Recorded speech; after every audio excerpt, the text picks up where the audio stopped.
ang ingon sa kwan matubag ang Ginoo pinaagi sa inyo na. Okay, ato na miningan ang kwan ang pray. The word pray is the way to talk to God. Diba kaya sa pag-ampo na to is the way nga mag-istorya ta sa Ginoo, diba? No. O ang word nga pray is naadiha ang sige, di na ta maglangan. Number 1 na ta sa word nga pray. Number 1 is ang P. So, ang akong giingon kanina is miningan nato ni ang pray nga word. Adoy miningan ang pray. So, ang number 1 is P, preach the word of God. In Matthew chapter 28, verse 18 to 20, di ba kaya nagingon na ng Ginoo na preach the gospel to every creature, di ba? So, na ang meaning sa P sa pray. Dili lang mga pastor bitaw mo kuha na ni buhat. Dili lang sila pastor Jinky, o pastor Loy. Kundi kitang tanan mga luwas, di ba? Dili lang sa kanang mingon nga ay kan taga Saturday, dili lang nga taga Saturday ka mo preach ka sa word sa Ginoo. Dili lang nang mga narangkay kang sukuon ka, kundi sa tanan kayo nakay time sa imong mga barkada, nakay time sa imong mga kauban sa mga trabaho, nakay time sa imong classmate. So nagyud na diha siya lipagit ka maka-preach ana, diba? Dili lang sa Saturday ka ma-preach, kundi sa every day. Daghay ng lakaw karon nga dili mga luwas nang sangyaw sila sa pulong daw sa Ginoo. Pero pag pangutan-on nimo kung luwas na ba sila mismo maingon nga dili pa, diba? So ako naigo jud ka ani sa primero kinimpi naigo ako ani. Pero kung dili ko maka-appeal sa Saturday, pero kung kanang night time nga mag-cons ko sa mga barkada, mga kauban, nakagihapon na time nga maka-preach gihapon ko sa Ginoo sa pulong sa Ginoo. Kini sa pag-preach nato sa mayong balita, dili ni gisugo sa Ginoo ang mga pastor lang, kundi ang tanan mga luwas. Ato yung sangyaw sa mga kaigsunan nato, mga tao na wala pa ng luwas, ato i-preach ang mayong balita. Preach the gospel to every creature. Nangingon dira ang Matthew 28:18 to 20, diba? Number 19, go ye therefore and teach all nation. Dili lang baptizing them in the name of the Father and the Son and the Holy Ghost, teaching them, diba?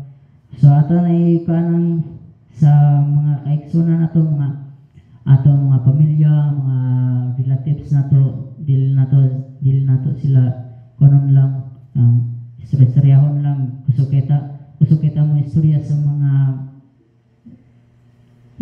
joke, mga maritis, but dili ta maka-istorya sa pulong sa Ginoo bitaw, lain kayo. Kung kita mga luwas, dili ta magsangyaw sa pulong sa Ginoo na kanta mas nalamangan ta sa ato ang mga silingan dira kay matanaw ang pisa pray, preach the word of God.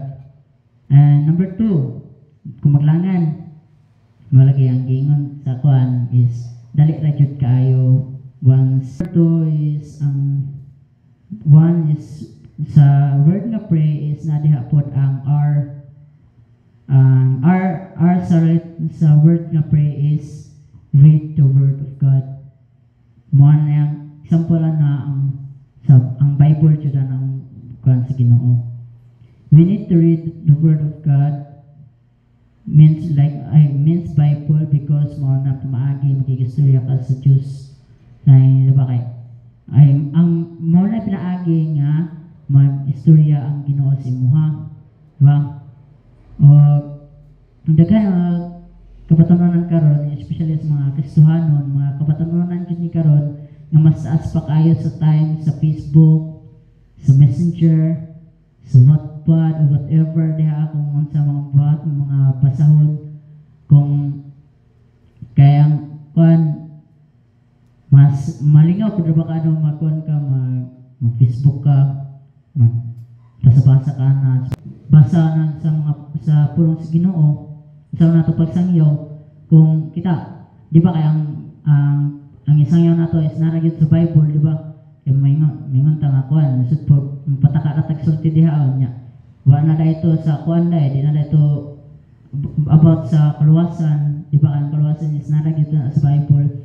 So katunan na to mga isunan katunan na to pagbasa sa Bible binagyod sa especially yun sa mga kabatununan. Huwag naman pipilang kuan mga adult na di po kayo halos mabasa. Amen? So kanang ato ang isang pulong ang sa Ginoo is nargid na tanan sa Bible. Daw kay tag-ura sa atong mga cellphone ug sa uban pa pero wala tay panahon sa pagbasa sa pulong sa Ginoo. Sayang kayang time, di ba? Kay ang giingon pa ni sa pastor nato, taga nato taas pulong sa Ginoo. Dili lang anang sa mas taas pa kay time sa ato ang pagbasa diha taas pa kay time sa laag mga na may dula-dula. Taas pa kay time but kamay ra kayo time sa pagbasa sa Ginoo sa pulong sa Ginoo. Sayang kaya tuwa kung kita mga luwas. Sayang kaya ang panahon.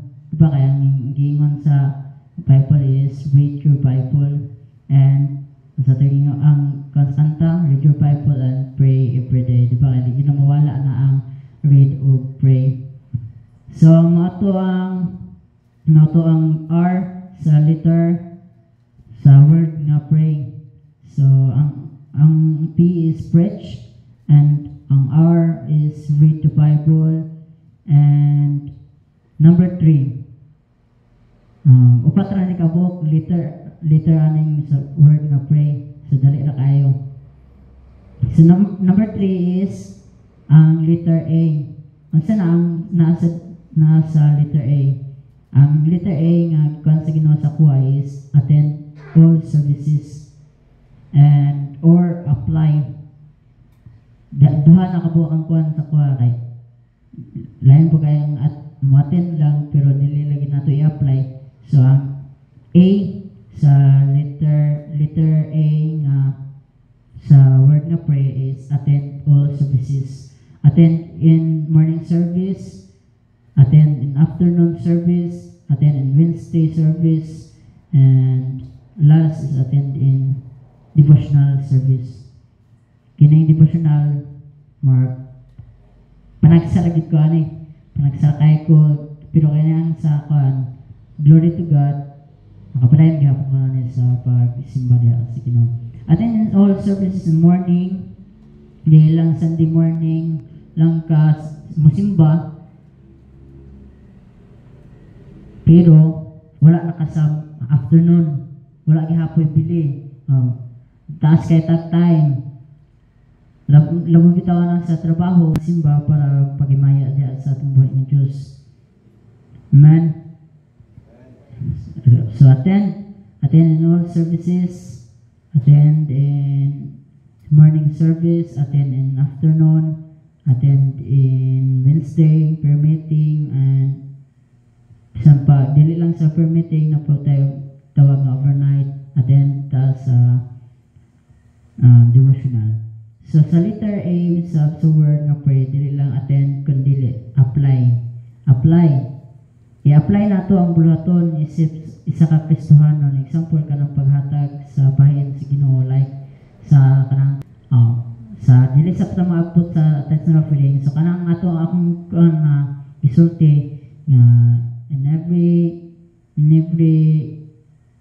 morning service, in Sunday morning service, in afternoon. So dili gihapon na kung mag-sulti-sulti lang ta, dili gihapon na wa gihapon ay pulos kung dili nato na i-apply sa atong kinabuhi. So ang kini is ang letter B sa word nga A ay letter A is, sa word nga pray is letter B is apply.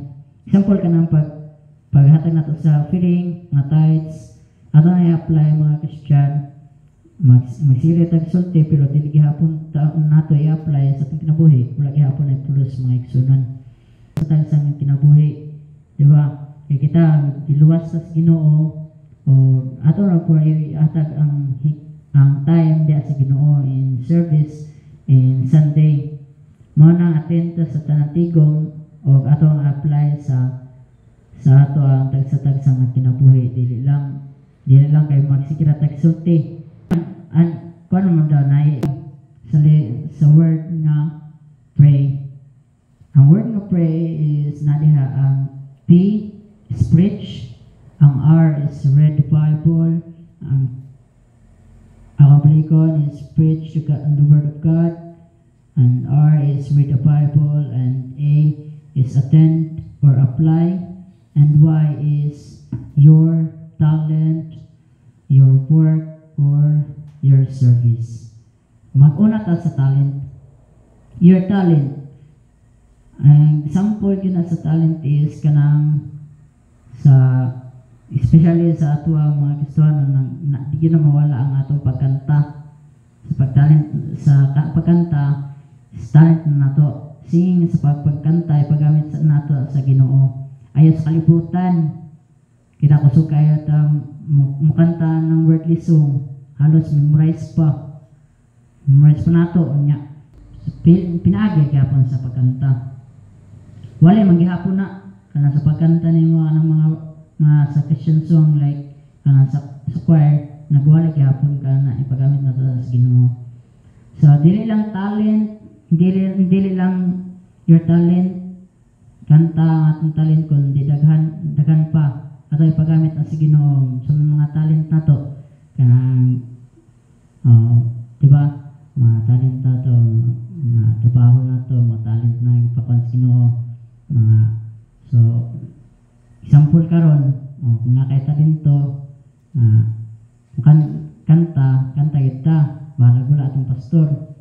So pag talent pod nga kabalukan ang mga instrument o paggamit gyapon na sa Ginoo, talent gyapon kung nakay talent anang sa pag istorya nimo mga marites kaya kusog kay ka sa pasulti talent gyapon ang nimo Ginoo but gamiton nato ang atong pag marites pag kusog kay mga istorya atong gamiton diha sa paghimaya sa Ginoo like kanang pagsulti sa pulong sa Ginoo kanang dili lang sa mga joke dili lang sa mga kanang mga atik mga word mga news kundi sa good news na maayong balita ato i-share sa Ginoo. Talent gyapon na nato sa pag istorya mga marites nato, talent gyapon na nato. So ang letter B, ang A is your talent, letter B is your work. Pantayan nato ni atong mga gipangbuhat kay kita nailhan nila nga luwas. Manang bantayan. Madyo na lang bantayan nato atong mga pagbuhat. Once nga dili maayo, stop na. Stop na ayon na padayon kabalo na ka nga dili na maayo sa unahan.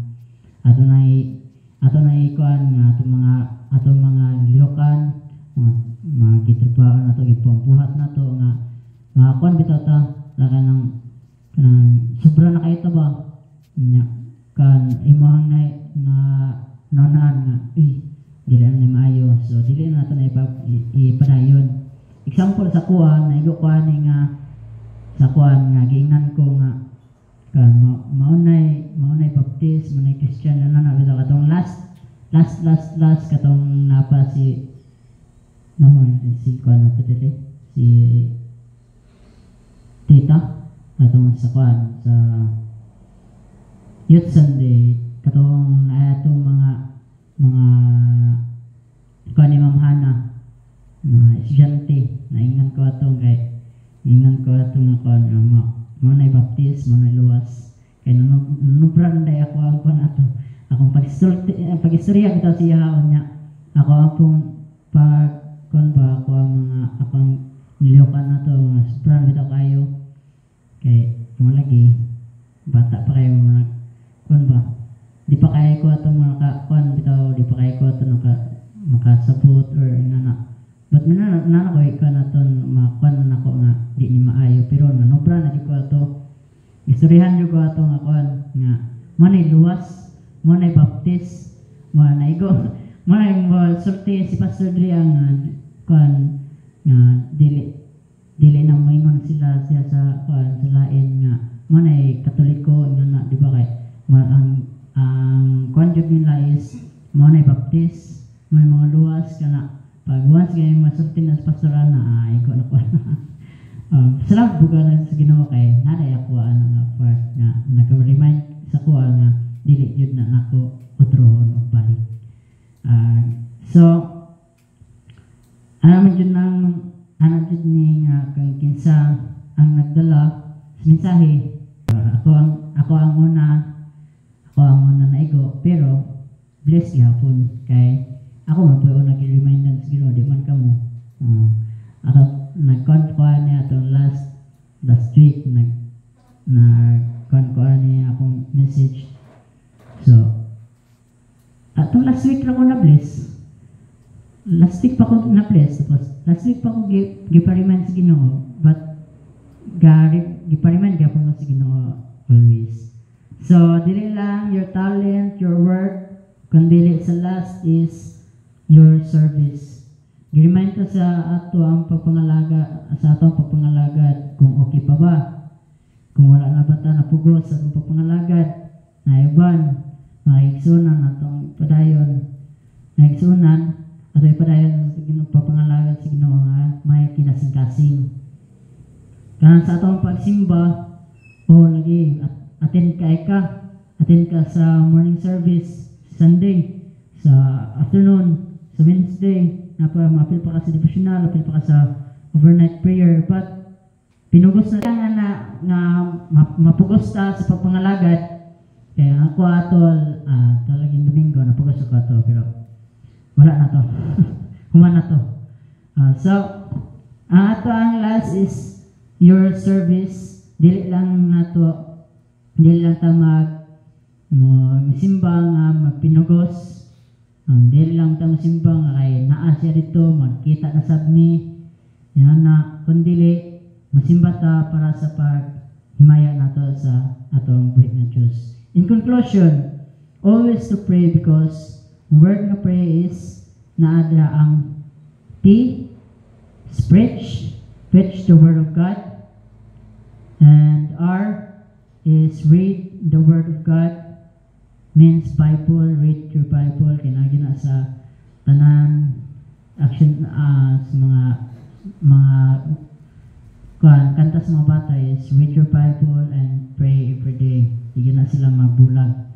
So ang R is read the word of God, and A is attend or apply. Di lang ta mo attend sa ato ang istorya, matin ko ana. So i-apply po nato. Dili lang tataman sa ato ang istorya, ato i-apply. Ang apply is ang tithes nga example kina more gid na pinaka-example is ato i-apply ang paghatag sa bahin sa Ginoo. And the last is letter Y is your talent, your work, and your service. I hope na natay nakatunan karon sa kambo sa atong mensahe sa word nga pray is always to pray kay mao gyud na maagi nga makikistorya ta sa Dios. Amen.